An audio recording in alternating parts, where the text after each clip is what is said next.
Hey everyone, welcome to the Sneaker History Podcast, where we dive into the people, stories, and iconic moments that have helped make sneakers a global phenomenon. If you've ever told someone that you like their kicks, then you're in the right place. Before we lace up this episode, here's a little teaser for you. Stick around to the end of each episode for the last shot question. It's a chance to test your sneaker knowledge and engage with our community. I've also recently started a newsletter to share my knowledge from nearly 2 decades of experience working in the footwear industry. You can find the link to that below or go to sneakerhistory.com/newsletter for a weekly deep dive into the biggest topics in the sneaker business. All right, now that the business is taken care of, grab your favorite pair of kicks and let's get started with the episode. What up, what up? Welcome to the Sneaker History Podcast. My name's Nick, with my guys, Mike, talk about some kicks. We're going to get into some rocking and copping. We're going to get into some, maybe some retro tennis stuff, maybe some modern tennis stuff, you know. It's that time of the year. So what's good, fellas? How you doing? I'm good, man. Just hope this weather passes. If you have watched any kind of news, you've seen that Houston's been getting rocked, and we're getting rocked as we speak. So it's supposed to be quiet down, supposed to be another wave coming here, just a few. So, yeah, we'll just ride it out. I mean, for me, I think the only hurricane I'm hoping to pass is Hurricane Edwards may not be long for this basketball world. And it was a good run. It was a short run, but I think Luka's about to make basketball great again in the great city of Boston. Let's see how that goes. Oh, man. Yeah. I mean, 22 years old, that's a pretty solid run. You know, like that's like Jordan or LeBron level run for Edwards to do that in his first real chance to do that, you know. So for sure. Maybe he'll be. I feel like they just weren't ready, like, to play that much basketball because they haven't played that much basketball since KG was there. So they have to get prepared for that next time around. Yeah, I've used this joke a couple of times. I forgot if I've used it on the podcast, but I just don't think there is the appropriate karma associated when your team is the Wolves and one of their premier players is named Cat. I just think there's something that shouldn't mix there. So that's my dad joke covered for the episode as well. Oh, freaking Cat. Yeah. He's a joke within himself, but we won't go down that bad. Man, he has his moments, though. That's the thing. He's just not but he has consistent. more moments of inconsistency. He's the basketball equivalent of Carlton Banks. Like, he was left to his own devices. It's a lot of Wayne Newton. It's a lot of best movement. But then from not necessarily West Philadelphia, but down south in Atlanta came a true Fresh Prince that was promised. And then, all things considered, where does that leave Jeffrey? Like, I think he gives Big Hillary energy, but that's for our other episode, for our Patreons. Big Hillary energy. Yeah, that's fair. All right, let's do some rocking and copping. Who wants to start us off? I'll go ahead and start. So the copping I thought would be here is not, but luckily for me, I'm a Renaissance man. I copped this instead. It is the Slam 30. I think you can't tell the history of sneakers without at least giving Slam a chapter, if not a footnote. Sure. And this book is amazing. If there's one thing I love in this world besides my co-host, my family, it's basketball-themed copy books. And definitely got another coffee table book here. As for what I've been rocking, in anticipation of Luka, the Euros, God knows what else. Soccer theme, Mamba 8 Mamba Curials. Nice. This is a very underrated colorway. I know a lot of people ride or die for the what does, and rightfully so, but I think this is silver medal for me. Love that shoe. Yeah, 100% agree. That one might even be gold medal for me. That's one of my absolute favorites. Awesome stuff, man. So I'll go next then. What I've been rocking has been my On Cloud Runner 2s, the Walt Good collaboration. I love this shoe. Super comfortable, looks good. Just a casual shoe as well, and you can still find it. It's one of those things one of the collaboration you can still get your hands on if you check their website. So again, shout out to On for sending these over, but this has been like a daily wear for me. My coppin comes out tomorrow, and shout out to Victor Solomon. He sent me this pair of Answer 3s over. Woo! Yeah. Dude, nice. I'm talking about smells like a freshly opened leather goods store. How nice this leather is. It is such a nice shoe. We got the metal accents on the aglets. Got the actual metal on the Dubray here. Super nice. Got like the basketball pebble leather. It's super, super nice. Super nice. It comes out tomorrow. So I just want to shout out for Victor and then, of course, Reebok as well. So appreciate you guys. So that's my rocking and copping. Good stuff. I might have to dig out a pair of Answer 3s for myself now that I've seen those. First pair I've owned, by the way. I've never owned the Answer 3, and I was like, I've been missing out. Apparently, this is a dope shoe. Yeah, I love that shoe. I've only got the like white and royal ones left. Mm-hmm. I had like a white and black ones originally too, but yeah, they've seen better days and they eventually got donated. So, all right, rocking. I've been actually rocking today in the Discord. We did the Air Max bubble, but not a runner. So penny twos. Nice. This was kind of like the Atlantic Blue reverse that Soul Collector did, and then Nike released the kind of regular release with it. And then copping, I didn't actually cop these, but the good folks at Pony sent over the M80s, which just kind of a classic 80s basketball shoe or 70s basketball shoe. And yeah, it's actually pretty dope. I was surprised the leather quality is pretty good on it, and it's got a little slogan in there. I don't know if you can see it, but it basically says when sports are more than just a game. So shout out to Pony for sending those over. Nice. Did one of the tongue inscriptions also say "Throw it down, big man"? Because wasn't Bill Walton a pony wearer? Yeah. R.I.P. Big Red. Yeah. Rest in peace, man. Lost a good one there. He was I mean, being a basketball fan, you are almost, you love or hate him, right? But you deep down you love him. And then he was an announcer for the Kings for a few years, which you know, just pulls you in even closer because you get to hear all about, you know, road tripping and smoking weed and all the things that you're not supposed to hear from an announcer. So yeah, rest in peace. I think he normalized weed in a way that even the best dispensary, or maybe Snoop Dogg. Like, I think the best weed ambassadors we had was Snoop Dogg, Willie Nelson, and Bill Walton. I think Walton was probably the most implicit of it, but he ran also so showed, KD could, he walked, KD can run, basically. Yeah, essentially. Yep. And for the younger listeners who may not have been aware of his basketball pedigree, think of the American Jokic, lack of a better term. Not the shooter, but probably a better defender and a better passer, which is saying something, because Jokic has those days where I'm like, you and I are not the same in a respectful way. Yep. All right, so tennis shoes. I got something for you. I posted this. See what you got to pull out. I posted this on the Sneaker History Instagram, but it's a original Court Challenge low. Ooh. This is the oldest tennis shoe that I have, and I mean, this is like hard as a rock. Like, this is now like an illegal massive weapon of mass destruction at this point. It's just wax. Yeah, I was gonna say, Nate, if like you become a professional wrestler, that's your foreign object that you just hit when the referee's back is turned. Yeah, just boom.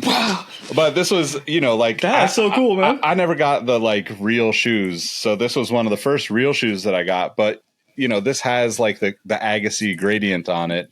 Yeah, and same the kind of infrared too. color. You know, but it wasn't the, you know, it didn't have the Agassi logo, which, you know, again, like talking about Sneaker History Instagram, I posted the other day, John Stockton in the 97 playoffs wearing the Air Zoom Challenge, which is a beautiful Agassi shoe. I don't think people realize, because it hasn't been talked about as much in like later, you know, more modern era, but like guys used to play in all sorts of different shoes, because if you could play on a court in it, volleyball, tennis, like even, I mean, there's even, I'm not even going to bring it up. I'm not going to talk about one of them because I need to find the photo because I've never seen anybody post it. But there's a lot of players that wore some crazy stuff, and somebody even wore a pair of Griffeys. Multiple people wore Griffeys in the NBA and in college ball that you would be blown away that they wore. So, I mean, I guess they have the support, so you can do it. Yeah. But yeah, it's crazy. I never thought about Griffey's. I mean, I remember Gilbert Arenas throwing on freaking, was it America Cup? He'd throw on Tuned Air Max Plus. I'm like, what are you doing out here? Yep. Yeah, I mean, I think it's a different era, right? You get into like Gilbert, you get into like the Kobe free agency year, and they're just trying to wear random stuff to see what it's like or to show off to get that attention. But like guys were legit just wearing the sneakers that they loved back in the day, and it's kind of crazy because some of those, there's probably a pretty good like lineup of them that we should go through. I'll have to go through and pull them all together, and we'll do an episode in the future, because was it? With Cephalosha, who wore Air Max 1s or Air Max 90s his entire like career. Yeah. Like that was the scariest thing I've ever seen anybody do as a professional athlete. Yep. No, I'm convinced between that and the injury, and I put that term very loosely, he absorbed from the New York City Police Department. I'm convinced that had he modernized his shoe, that injury wouldn't have been as bad. And I think he might still be one of those rangy swingmen, 3-and-D. Probably not to this particular year, but I'm sure he could have retired 5 years later than he did. But the shoe is the Four shoe. shoe choices. Well, and I mean, if you think about it too, like Rasheed Wallace played in Air Force One almost his entire career. I know for a fact he played in the Nike ACG Ptarmigan, which is like not a shoe you would play basketball in. A boot? Actual? Yeah. Like, but I mean, he's, I feel like if he played in the modern era, he would actually play in Tim's. He would just have a Tim's deal and he'd play in Tim's probably, right? That would be amazing. So, my first internship, I think, and somebody's going to correct me in the Discord, and that's why we love the Discord. Sign up for the Discord. When I was an intern with Nike, I think it was the AF25 year, and I just remember them retroing like the all patent leather and a myriad of different collections, and I think I had the Michigan Wolverines like maize and yellow. Maize and blue. Obviously, maize and yellow would be definitely another thing. And I remember thinking, oh, if Rasheed can do this, I can do this. I have never messed up my feet more. That's the only shoe I played in the summer. And it's one thing to be 6'8", 240 like Roscoe was. Yeah, your boy was 160 soaking wet, and maybe 5'7" on a good day, depending on who was asking. But yeah, kudos to you, gentlemen. Once again, Rasheed and Tabo to a lesser extent. I bet your cows were like super like huge at that point. You're just walking around with weights on at that point. Yep. All right, so tennis shoes. Mike, tell us what's going on with tennis shoes right now. I mean, right now we're gonna reach a right now if you're a tennis fan or sports fan in general, you know that it is time for the beautiful clay courts to be shown on your TV. It's French Open time. We're in entering the second round right now, and we are, what is this now? 10 years removed from one of the probably one of the best collection of AirTech Challenge 2s that have come out. They were super elusive. It was a Grand Slam pack, and I feel like Nike has really been kind of slyly putting some like tennis hits out again. I mean, the Attack was one, even though it didn't get the proper name with the Mac Attack, but we won't go down that rabbit hole. But they've been doing some really nice tennis-centric things, and we're going to be getting the AirTech Challenge 2 in its true form. Yes, they are going to kind of do the reimagine thing where they age it a bit. But if you look at the two images from what we got last in 2019, what we're getting in 2024, which was a really botched release, I feel like it's very limited for some reason. But we're getting an AirTech Challenge 2 lava that is in true to form, that what Agassi, or close we can get to what Agassi wore. Super excited about that. So that's why we want to really go down that rabbit hole a day of tennis sneakers, because there's so much cool stuff out there that we kind of forget about, because tennis is kind of seen as this really like, kind of like pompous and like maybe like rich sport. Well, fun fact, Mike's not rich, and Mike's played tennis all his life. So it's just, there's really cool sneakers out there that we forget about. And with us being sneaker history, I feel like this is the perfect place to look at some of those really cool things and things probably you didn't think about. Yeah, man, 100% agree. And I think, tennis is one of the sports where I think we talked about this with the Mac Attack coming back. I picked up honestly, like tennis all the way through has done a good job of tying in like legacy stories, kind of like the LeBron watch stuff, right? Yes. I know you've had the Vapor tours, the Vapor 9 tours. I've had a couple of pairs of those myself, and to get like the legacy colorways on modern shoes, I think is like it's like one of the few kind of properly done ways that in the sneaker game right now that it's done is like Nike Court, as they call it, but like Nike's tennis line. They've always done a good job, but like to be able to like finally see them like acknowledge, I feel like the remastered or the whatever the new version of remastered is. There's a new name for it every year with Jordans. But most of the other brands, there's never been a remastered Griffey. Like nobody's ever even said anything about it. There's never been a remastered Tech Challenge. But I think to see them doing that and acknowledging, hey, we're going to do this. It's going to get its, reimagined, remastered, whatever. Mm-hmm. Like I'm not a fan of the pre-yellowed souls stuff, or whatever. Yeah. Like you could just give me the real deal in the perfect shape, as close to the original as you can get it, and the best quality materials. That's what I would love to see. But it's nice to see them acknowledging the legacy of it by kind of doing it in the way that they have done it for other, I think, important silhouettes too. No, I agree. And what's really cool about what they do with the tennis stuff is that they're really, like I say, they're big on legacy. So not only do they give us, they're starting to give us the old stuff, but for example, one of the, Nike's newest tennis shoes, the Air Zoom Vapor 11, which is the latest in the Vapor line, they actually went ahead and made an attack version, which is actually, I think, of all the Mac attacks that have come out, this is probably the best version because they gave you all the newest technology, but they put basically the upper of the attack on his shoe, modernize it with whatever new materials they have on top of it. And it's just really cool. And I don't know, I feel like tennis, because it's an individual sport and you have this chase for greatness, is like you have 4 times a year to become somebody, etch your name in history. Yep. There's always these stories that are automatically, they don't have to force a storyline. I feel like there's always a storyline for somebody. You can look at their journey, whether it be a first time champion or someone like the big 3 we've had to, hey, I want chasing greatness to be the best ever. There's always a storyline, and even we're not just talking Nike. I mean, they're the ones putting out the retro stuff along with, you get Reebok retro stuff as well, but you don't really get as many other brands putting out the retro tennis stuff.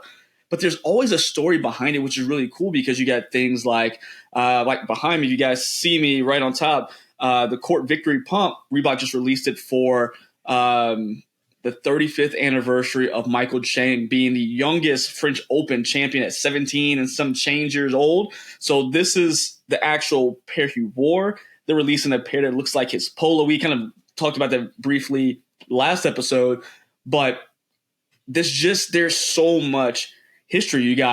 We talked about the Zoom Vapor Tours. You got Federer and Jordan coming together, which if you guys looked it up, they actually sat together and talked about this before. What was it? The 2018? Yeah, something like that. Probably 2017, 2018, somewhere around there. Yeah. There's so many just cool shoes, and there's just all this, like, again, it gets overlooked because people don't realize they're tennis. They're just, it's just a casual shoe. Like, they don't realize Agassi wore this thing or Pete Sampras wore to Oscillate, things like that. There's so many cool little stories. And one of my favorite tennis shoes that people don't realize is it was used as a tennis shoe is John McEnroe actually wore the Air Trainer 1. Yep. Bo Jackson's shoe, because he wore that shoe before he got the Mac Attack, if I'm not mistaken. Or it flipped. Yeah, I think it's flipped. I think I think he would have had the Mac Attack. Really, the Trainer 1 was I think a tennis shoe first, to be honest. Like, I think you made a good point. I picked up the Vapor 11s in the Mac Attack colorway because I just felt like, it's perfect. I mean, it's a great colorway to begin with, but just to be able to grab that, I actually had I had the Wimbledon Court Challenge or Tech Challenge 2s back in the day. My God, I love that shoe. Just ended up having to sell them at some point. And I think, I never got a pair of the Vapor 9s Vapor 9 Tour. They don't downside do a good job to the tennis shoes from Nike is they mix up the naming, or they're not consistent compared to the rest of the Nike stuff. But I think I still have, I have to get into storage and see, but I think I still have some of the early Federer Vapor Tour 9s, just, some of the regular colorways that were out. Never got one of the Jordan collab ones, but I think it's just such a cool way to tie it all together. And to your point, people just don't, I don't think that Nike really has given tennis its fair shot the way that they have kind of forced basketball retro upon everyone. And, at the end of the day, I know they got to make money. And I think that, it's a delicate dance trying to do that stuff because, there's only so many people like me that are suckers that'll pay for a Flight 89 and, a Trainer SC or a Trainer Low or, Trainer Ones, like all the shoes that they end up getting a bunch of colorways. But the thing I think is missing from those releases, and what I would love to see maybe this Tech Challenge 2 coming out, and honestly, on the Reebok side and even on the Adidas side, there's some great shoes in the Adidas line. But like they haven't really like done the storytelling, right? It's like, it'll be like in a caption on a post, but it's like, you really need to like embrace that heritage. It's super important for these shoes to be celebrated for the athletes behind them, but also just for the people that grew up watching it. And I think, I pulled up my old court challenges. I posted them earlier on the account because Matt Welty, I used to work with him. I mean, man, before he was, famous, he was at famous Complex. out there. Yeah. And, but, it was really beautiful to see him get to interview Andre Agassi. And, if you haven't checked that out, I would definitely, say go to Complex and find that interview. I've known that that's been a bucket list thing for Matt for a really long time. And, to me, that is like the gives you the perfect reason to tell the story. Right. And I hope that, it kicks off more conversation. Cause like you mentioned, like Pete Sampras, I mean, like the Oscillate is a beautiful shoe. There's so many of them. And we actually had like in the Discord, Dalton's been doing the kind of like guess the crop type of thing where, he's kind of trying to stump people on like 4 different shoes and you kind of gotta guess what they are. And, he did a really good job. And I think the Oscillate was on one of those recently that definitely got people because you don't really recognize it. But then when you see it, the whole shoe, you're like, oh, of course I know that shoe. So shameless plug, join the Discord if you haven't already. It'll be the first link in the description wherever you're listening or watching this. But I think that tennis is in a place where there's a lot of opportunity too with the crossover with pickleball, and maybe we should get Todd on here and talk about his pickleball game. But if you another shameless plug, if you're not listening to Rowett and Todd and I on the Exhaust Notes podcast talk about Formula One, you should do that too. But Todd's a big pickleball player, a big pickleballer, I guess. I can't get behind it. Not yet. I can't. I'm still too much of a tennis purist. I'm just like, get off my tennis court. Yeah, and like I grew Sorry, up Todd. I grew up playing tennis. Again, not like Mike, like not wealthy or anything, but like we just if we had rackets from the Goodwill, and we could go down and play like at the courts. We could just it was free basically. So I mean, funny me if you want to know the history of Mike. So I started playing in. I was 12 or 13, 8th grade. I was like, I need to pick a sport. And I had a falling out with basketball. Like, all right, I'm going to do something different. I got talked into trying tennis. I was god awful. But me, like, I got to figure this out. I want to try this. So I kept going. Played in high school. Played varsity for 2 years. And funny enough, I cannot remember the name of the school to save my life. It was a D2 school. But I actually had a scholarship offer to play in college. Oh, shit. Nice. Yeah, that's awesome. I didn't go because I wanted to be a doctor at the time. That did not work out. So I ended up going to Baylor. I wanted to walk on, but they didn't take walk-ons. If you weren't homegrown in like South America, they weren't taking you basically. But for a week, another fun fact about Mike, I was the equipment manager for the Baylor. Nice. For the tennis team. So I strung rackets and stuff, but I was so many courses. I was like, I can't do this. But that was my random history. I played on the club team for a while. That's awesome. Yeah, man. I'm about to start up again. So I'm teaching Davey, and I'm going to start teaching him. Yeah, that's so exciting, man. Yeah, dude, I'm super excited. And I got all these shoes I need to use. So we were talking, I was like, I want to break some of them out. I mean, you got stuff like, man, this one is killing me. I'm going to turn this down a little bit because I can't even see what I'm showing you guys if I can find a remote here, I guess. But we got things like the Rafa. Yeah. Like, I used to play in his original shoe back in the day in high school and early college. It was the Vapor Cage. Yep. I've got a couple super pairs of comfortable those. shoe. Yeah. Crappy durability. Yep. But They ripped it's apart. one of those things. Everything Rafa did or Federer did, I was like, I gotta try this. But I want to it was. I pulled so much part of my games from between those two, and then Roddick. It was my first real tennis shoe. I don't have a picture. I can't even find the name of it. But Roddick was with Reebok for a while. It was a pump, and it was this huge chunky shoe I wore, black and white, Reebok pump. And I wore it in 11th grade. It was this. I was the only one with it. It was something I found on sale because he had moved on to Babylon at the time. Yep. But it was like a $30 shoe. I used that sucker. It was fantastic. I wish I could find another pair just to have them because it's just a really cool shoe. So that's so crazy. So I never played I was not very good at it. My brother actually played. He played on it for the junior college in Sacramento for a while.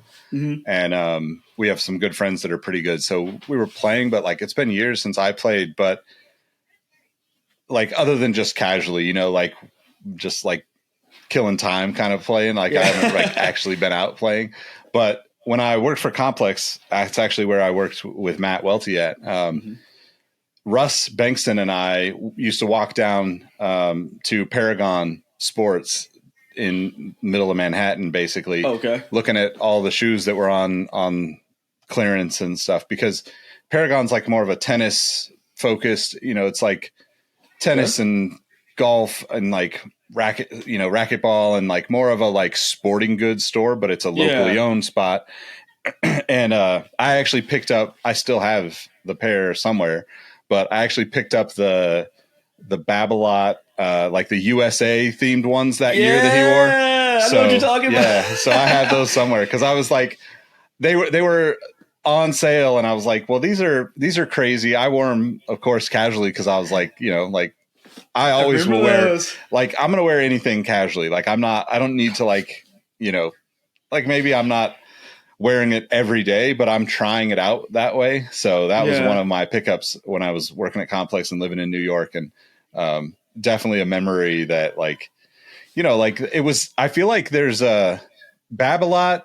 I feel maybe even K-Swiss. K-Swiss has been on a little come up recently. Yeah. They could bring back some of their tennis stuff that was really rebranding. Solid. I saw. Well, not rebranding, but they're trying to. Yeah. What's the word I'm looking? Modernize is what they're trying to do. Looks like. So I'm pretty excited to see what they have. But Babolat, I played in Babalots too because of Roddick. Yep. And that was probably they had Kevlar siding, so that you always drag your foot in tennis. Yeah. So this is always becoming a big hole. But Babolat used Kevlar. And they use, before Adidas started using Goodyear rubber, they used Goodyear rubber. Yep. No.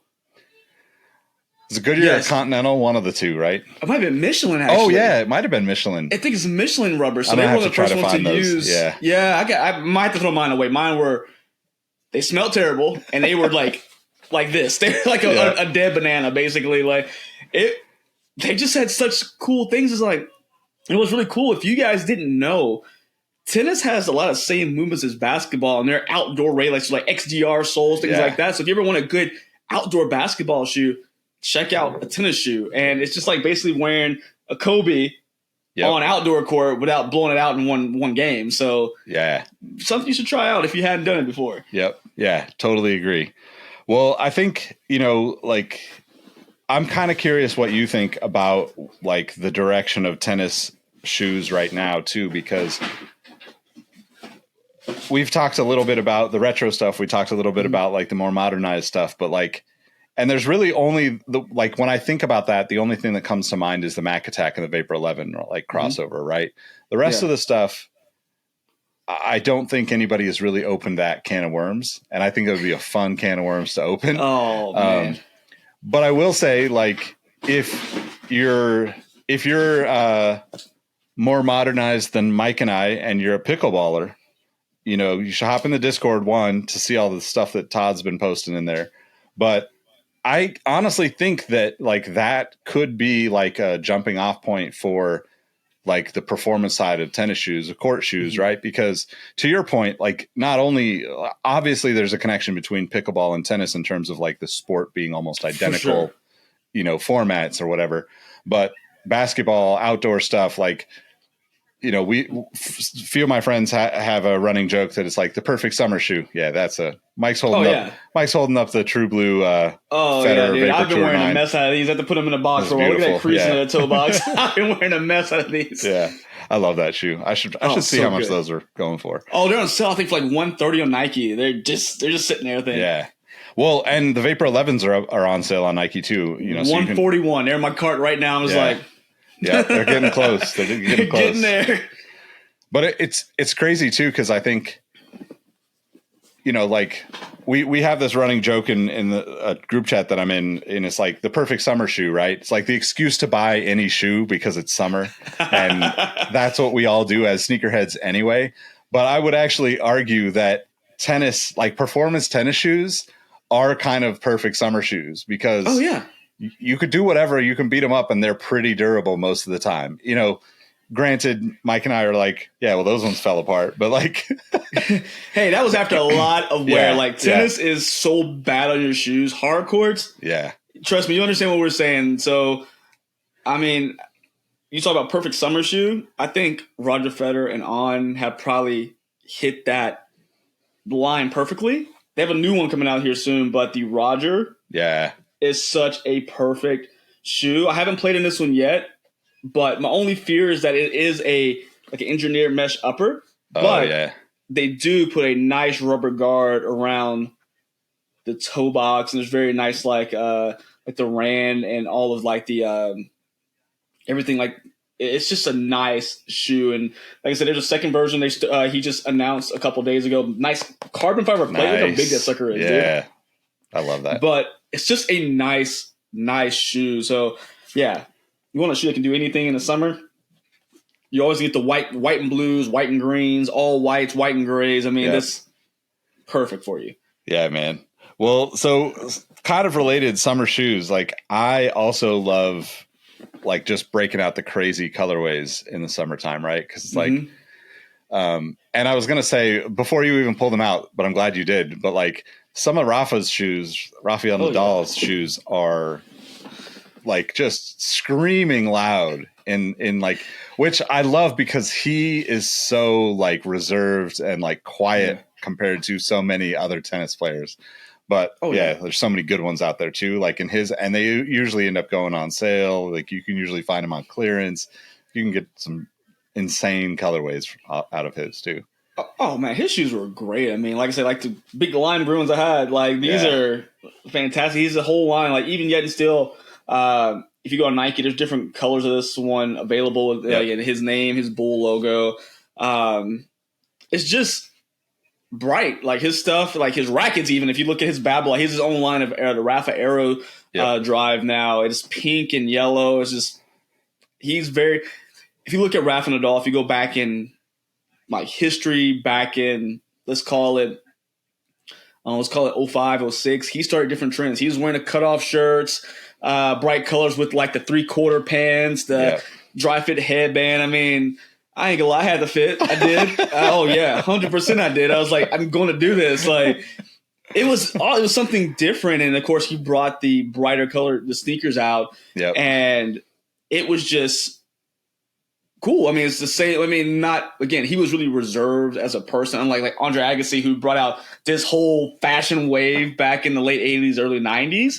But Rafa brought out something different as well with the different. Like they're not just wearing the shorts or the polo, not just wearing white or black. He had pinks and blues and all this stuff, and just really cool to see what he was wearing. And I don't know, it's just there's so much really this cool stuff out there. I love the fashion aspect, and you'll see now that people are getting more and more.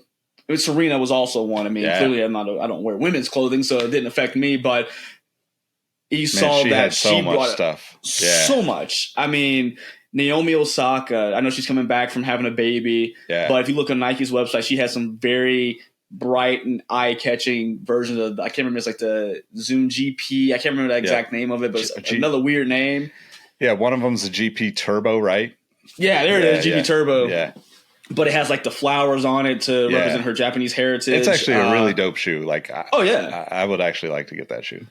Yeah, they have some really cool stuff. And I tell you, like, it's simple, but Nike court has one of the best logos out there. Yep, I I agree. love just the tennis court, the Nike swoosh, but if you get the right one, it has the actual colors of it. When the court's like partitioned into 4 pieces, it's like orange, or it's red, green, blue, and I think black and gold. It's one of the best logos out there. Yep. Dude, there's a pair of socks out there. There's a court pair of socks. If you go on Nike's website, they're always sold out. I finally found them, but I can only find the ankle quarter sock. I can't find a full crew, but it has the actual logo embroidered on there. Sells out constantly, apparently. It's just a cool looking logo on it. That's crazy. I mean, the other thing about tennis too is I think you can find like old tennis shops that have like old inventory sneakers. So there used to be, so going way back, like going back to my time in New York, I randomly was out in like Long Island, like wandering around looking at stuff, just like being a tourist kind of, and came across, I forget the name of the place right now, but like this is a decade ago. But when I walked in, like there's like table with a bunch of old stuff underneath it. And then there's a basement with like tables of old stuff. Like there was old LeBrons, like early LeBrons, like LeBron 2 lows and stuff. Like, and I'm talking, this is like 7-8 years after that shoe came out when I was out there. So, but even like 2018, 2017, when I was living in LA, there's, you know, tennis, like, especially in like non hype beast, non-streetwear areas. Like you find some of those like sporting goods stores that are locally owned. They will sit on inventory until it sells. You just got to go ask them about it. And like, you can find all sorts of crazy stuff, but there's a place in LA that's like, I think kind of near like UCLA Century City area that I can't think of the name of it, but I was in there and like, there was like old, so this is pre Kobe passing, but there was old, what's the Kobe, the second Kobe, what's the like takedown Kobe? A phenomenon? The phenomenon. Yeah. And it's like, why do you guys have this? Like, you don't even really sell. I mean, they have basketballs in there, but like, they don't really sell sneakers like that. But again, like, I think this is just like a still a hidden gem for sneakerheads in a sense that like people, like, you don't have to buy the same shit as everybody else, and you can get some really good shoes out of that whole category. And I think like, you know, we've pretty much talked about all of the stuff that we think about it, but I would love to know what people think about, because, you know, when I think about tennis, like Agassi is the first person that comes to mind, just because those were the shoes that I was really obsessed over. But I would love to know from the audience and listeners, you know, like, let us know in the Discord, like who comes to mind when we ask about tennis sneakers, you know, like, because obviously Federer is a big name, Nadal is a big name, but there's plenty of other people that have kind of come and gone. And like, obviously I think, you know, if you're depending on the era, right? Like, and if they made more Serena shoes for guys, the way where they're doing like Sabrina basketball shoes, oh man, I'd be all over it, right? Like, and I think like she had a Jordan 1, right? She had like that was that the black and gold, or the Serena? The one with the ankle, right? Oh Strap she had like she had the Jordan based shoes. Of course, she had the off-white, off-whites, those shoes, the Blazer, and the Air Max 97s. I think Robbie has one of those. I can't remember which one. But yeah, she definitely had the Jordans. I can't remember if those released. I feel like they did. I think they sold out pretty quick. What's cool about tennis sneakers is that they follow the old formula of sneaker releases. Yeah. Where I remember seeing that attack, that Vapor Zoom 11 attack, like, when's it coming out? They couldn't tell me. No one could tell me when it's coming out. It just pops up. Yep. So I think that's really cool. They follow that same formula. Yeah. But like I said, there's been so many different just people out there. I mean, you look at, again, we talk about like Andy Roddick with Babolat and Lacoste. I mean, tennis and fashion made sense. James Blake with Nike. You got Ben Shelton now, who's up and coming American, really cool on stuff right now. You had Djokovic back before he switched to, I can't remember, I think it was ASIC now and Lacoste now, but it used to be with Adidas. Yeah. The Adidas Barricade. The Barricade 4 was my go-to sneaker for a hot minute. it could withstand bullets. I think it was such a cool. It never got a hole in it, man. Like it, and it looks great. There's still some barricades now, and you guys probably don't remember because it was after like. I mean, it was kind of just something that was kind of woven in the Adidas, releases. But Pharrell actually did a couple of tennis sneakers, and the barricade was one of them. It was multicolor, like red, blue, yellows. I can't remember if it's like for U.S. Open, but he did a pack of tennis sneakers, and it just never got talked about. Yeah. Well, and I'm pretty sure Andy Murray wore the barricade for a while. Andy Murray did, yes. And then he like switched to Under Armour, so like he's basically Under Armour's only tennis. There's no shoe, by the way. I've been looking for his shoe. I kept like eyeing it from the TV, like what is he wearing to see if it ever released. Under Armour only made a shoe for him and never followed up with anybody else. Crazy, man. It's crazy. Yeah. Coco Golf with New Balance. Yeah, who has her shoe looks like a Kyrie almost, like old school, awesome like looking. Nike Kyrie. I love that shoe. Yep. Yeah, I mean, like even like you said, I think like there's just so many brands too that like you just don't. I wish there was like, I know like probably the default is like Tennis Warehouse or something, but I wish there was like a more of a news. I guess maybe that's where we're trying to bring in a little bit of this information for everybody listening. But I wish there was more attention from it on the news side of things to, just have the information. Cause, like, I mean, I mentioned K-Swiss, but like, Asics, I feel like even Fila had some killer shoes during like the early 2000s on the tennis side.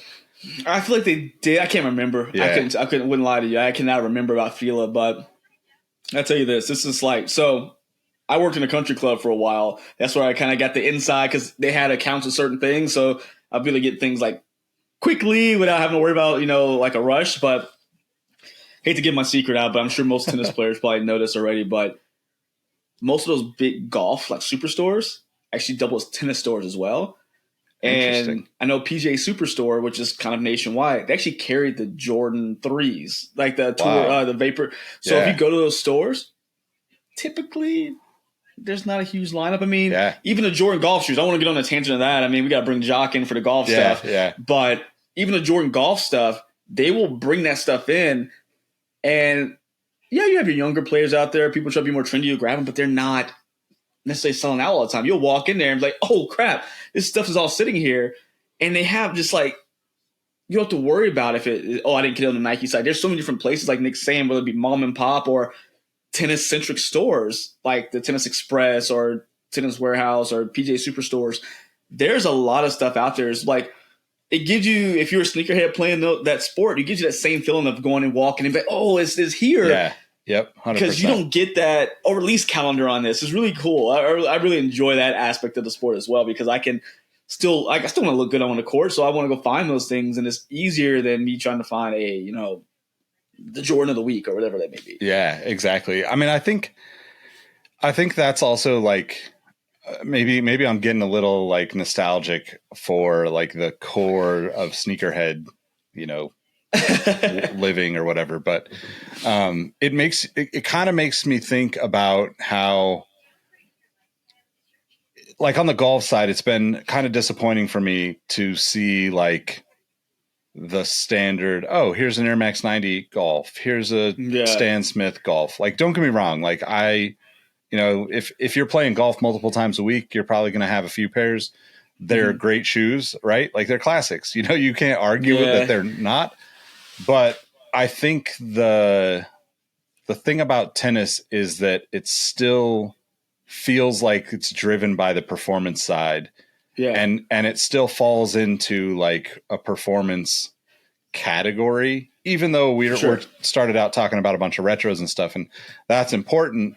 But like there's a big disconnect to get us to the performance stuff, which I think is why your typical sneakerheads are not going to pay attention to that stuff, because other than the Federer Jordan 3, there isn't really any, or like the few like, court, the few tech challenges that come back that are like limited. Right. Yeah. But as far as like a modern shoe, they don't get the same, they don't have the continuity that we have with basketball. Like we can talk about a basketball shoe in 2024 and we can go back to 2020, 2015, 2011, 2009, Hyperdunk, like you can go all the way back to, basically give or take Chuck Taylor's or, these ponies, right?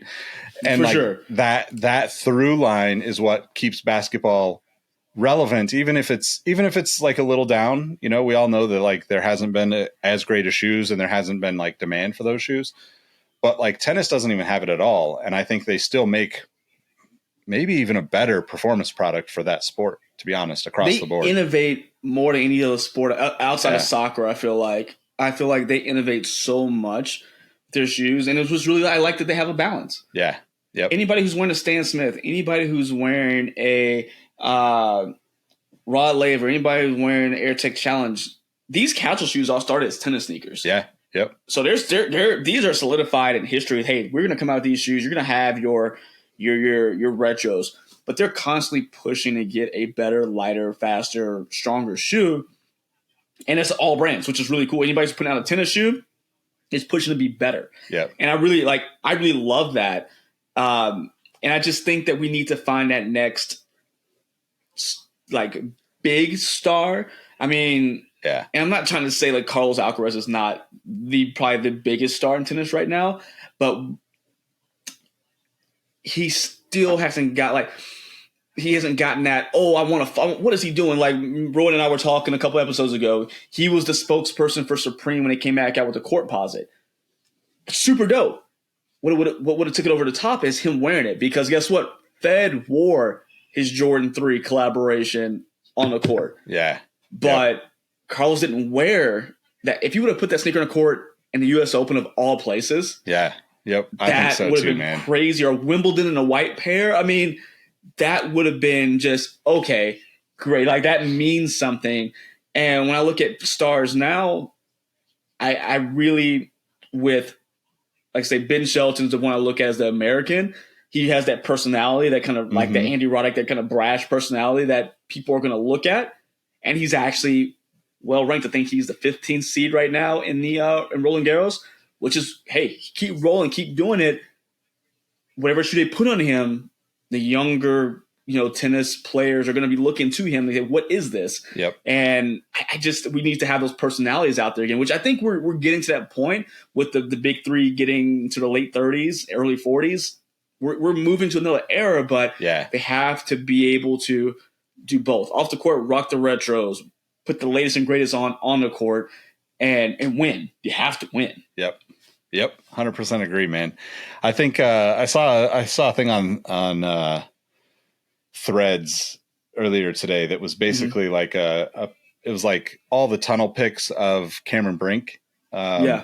In the WNBA, and there was somebody that made a comment that was basically like, I'm just curious, do men do they take, I'm not a sports fan, do they take pictures of men's outfits?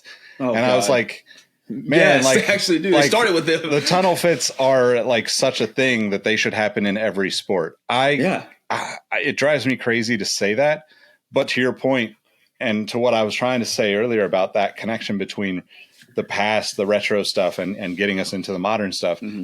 That's the opportunity that exists for tennis, for even baseball, definitely for football. Like we just don't have that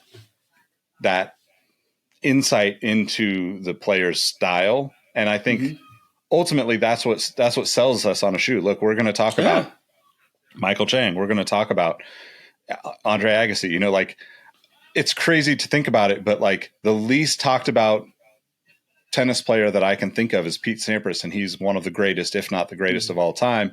But he was so reserved and so against interviews and all that stuff that you basically never got to see him outside of those big matches with Agassi, or whomever through that era. And I think that, like glad that he had an amazing career, but ultimately like people don't know about like an Air Oscillate because of that, right? Like he wasn't, like didn't have the persona and the personality to push out like the messaging, and like, it's not everybody's thing. I totally understand that, but you kind of see what could happen, and you kind of see how it feels like it was a missed opportunity at the same time. So you talk about personality. Someone who doesn't really win, and this is no shots fired because I actually enjoy watching him play.